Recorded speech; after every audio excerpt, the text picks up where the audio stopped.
हमारे एडमिन साहब स्कूल के सर रमजान साहब आए जाके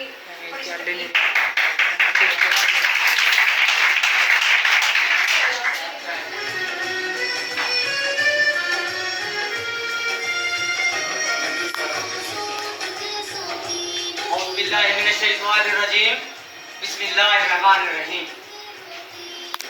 सबसे पहले तो मैं इस इदारे के चेयरमैन को खराज तहसीन पेश करता हूं, जिन्होंने अपनी करोड़ों की जमीन और करोड़ों की बिल्डिंग मेजर अयूब ट्रस्ट के नाम की और इस जमीन को मेजर अयूब ट्रस्ट को डोनेट कर दिया। मैं उन्हें अप्रिशिएट करता हूं।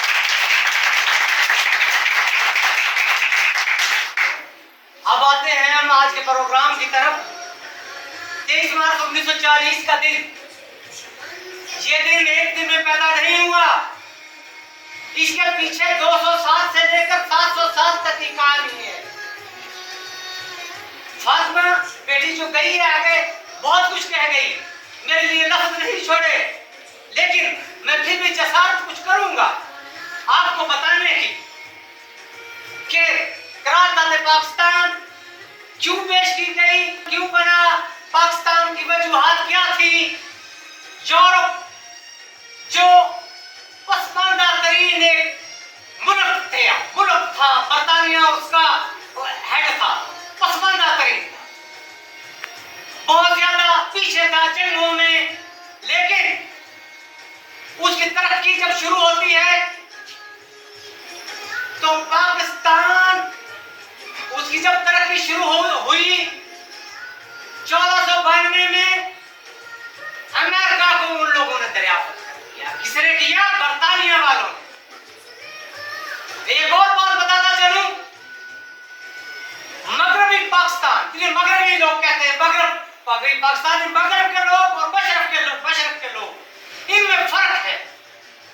फर्क यह है कि मशरक की जमीनों पर नमरूद से लेकर फिरौन तक जितने भी नमरूद आए, उन्होंने पानियों पर कब्जा किया और उस पानी की बूंद बूंद को अवाम को तरसाते रहे, अवाम की जमीनें लूटते रहे, अवाम के घरों पे वो नमरूद डाका डालते रहे।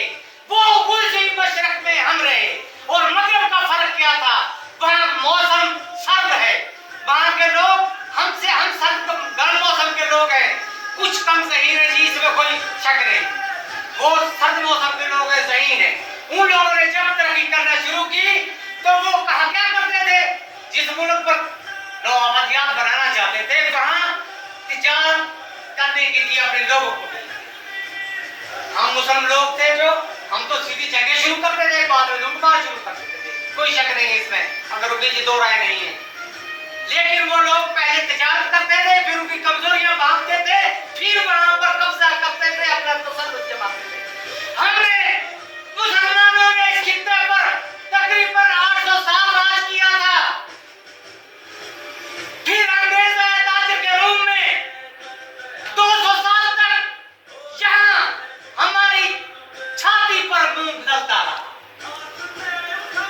तो उन्होंने फिर क्या किया? शुरू हो गए सल्तनत उस्मानिया के तुर्की के खिलाफ।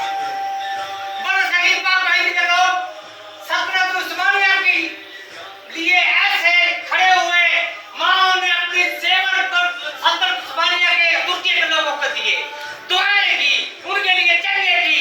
1857 की जंग आजादी भी शुरू हुई। ये भी एक वजह थी। अंग्रेज से आजादी जो 1857 की शुरू हुई थी, उसमें पता है आप लोगों को कितने लोग शहीद हुए? 50,000 मुसलमान उस वक्त तकरीबन शहीद किए गए और लाखों मुसलमानों की जमीनें लूटी गई, लाखों मुसलमानों को बेज़मीन कर दिया गया, उनके घर लूटे गए, उनको तबाह बर्बाद कर दिया गया। ये थी 1857 की जंगे आजादी जो हमने लड़ी। उसके बाद तहरीक शुरू हुई। 1857 के बाद फिर तहरीक शुरू होती है। 1858 में भी एक जंग, लेकिन हम चलते रहे, मुसलमान चलते रहे। उधर सल्तनत उस्मानिया वाले जो थे वो खत्म हो गई, वो भी इसके साथ चलता रहा। तो 1906 में ऑल इंडिया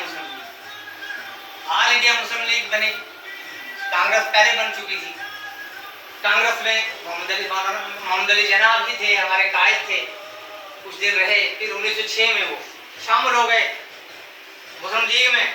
जब मुस्लिम लीग में शामिल हुए तो एक नई रूह ऑल इंडिया मुस्लिम लीग में, ऑल इंडिया मुस्लिम लीग में जान पड़ी। फिर तस्वर आया 1937 में। तस्वर क्यों आया? बहुत से इलाकों में वो बरतानवी नवादियात के इलेक्शन होते थे, वो हुकूमतें बनी, लेकिन हिंदू आबादी हमसे ज्यादा हो चुकी थी। उसने जंगोइयां शुरू कर दी, शरारतें शुरू कर दी, और उन्होंने कहना शुरू कर दिया कि भाई ये हमारे गुलाम, वो हमें तो पहले तो अंग्रेज के गुलाम थे, उन्होंने फिर हमें गुलाम तस्वर करना शुरू कर दिया।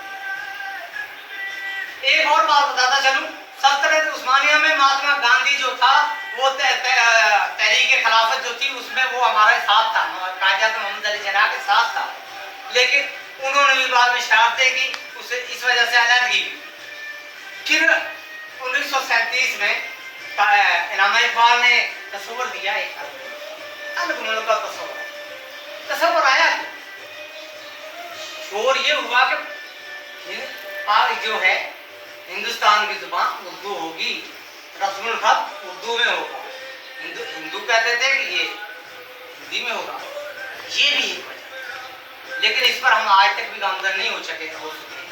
आज तक भी हमारा रस्मुल खत, जो कायदे आज़म ने कहा था कि पाकिस्तान की कौमी जुबान उर्दू है, लेकिन हम आज भी अंग्रेजी में ही लिखते, अंग्रेजी में ही पढ़ाते हैं कि ये हम तो कायदे आज़म के फरमान की नफी कर रहे हैं। हम कौन सा पाकिस्तान लेकर बैठे हैं? अच्छा, बात आ गई 23 मार्च 1940 की। जैसा शुरू हो गया, जैसा शुरू होने के में 20 मार्च को कायदे आज़म वहां से दिल्ली से बैठे रेल में, 20 मार्च को यहाँ पहुंचे, और उससे पहले एक अंग्रेज ने कानून बनाया कि कोई मलेशिया वर्दी या कोई वर्दी वाला कोई बंदा परेड नहीं करेगा। पहले लोगों ने ना, जैसे खाकसार तहरीक थी, उन्होंने अपनी वो वर्दी पहनी। खाकसार तहरीक वालों ने उनकी बात ना मानी, तो उन्होंने, अंग्रेजों ने तकरीबन कोई मेरे अंदाजे के मुताबिक कोई 15-20 हजार लोगों को शहीद कर। खाकसार तहरीक को आप लोग नहीं जानते होंगे।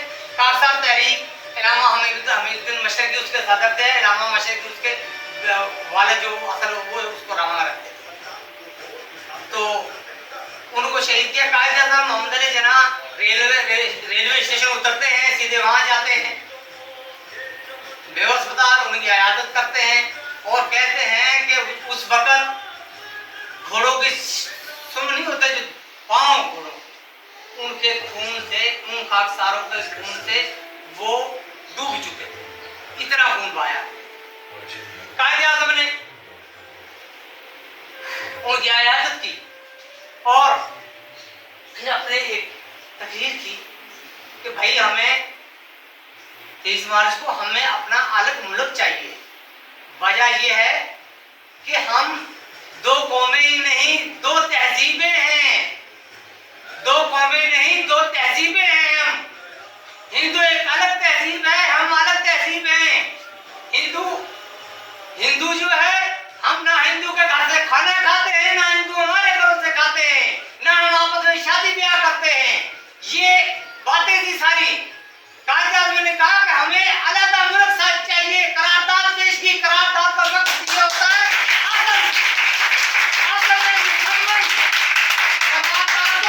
मुसलमान कहा जाता है। भाई असल वो कर लिया कि आप हमने पाकिस्तान लेकर रहना है, और 1947 में फिर वो वक्त आया कि पाकिस्तान हासिल कर, लेकिन पाकिस्तान हमने हासिल कर लिया, लेकिन हमने हासिल करता किया क्या? कायदे आज़म रहमतुल्लाह अलैह को 1 साल मिला, 1948 में वफात हुआ है, कानून साजी नहीं करते। वही 1935 वाला जो कानून था अंग्रेज का, उसी में थोड़े बहुत रद्दो बदल की चला दी। आज भी हम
टेक्निकल तालीम हासिल करना पड़ेगी। जब तक पाकिस्तान का बच्चा बच्चा टेक्निकल नहीं होगा, पाकिस्तान तरक्की नहीं कर सकेगा। खुदा की कसम, अगर 6 साल छठी क्लास से अगर बच्चों को टेक्निकल तालीम देना शुरू करें, छठी क्लास 12वीं क्लास तक, ज्यादा ना करें, 6 साल दे दें, तो यकीन माने मेरा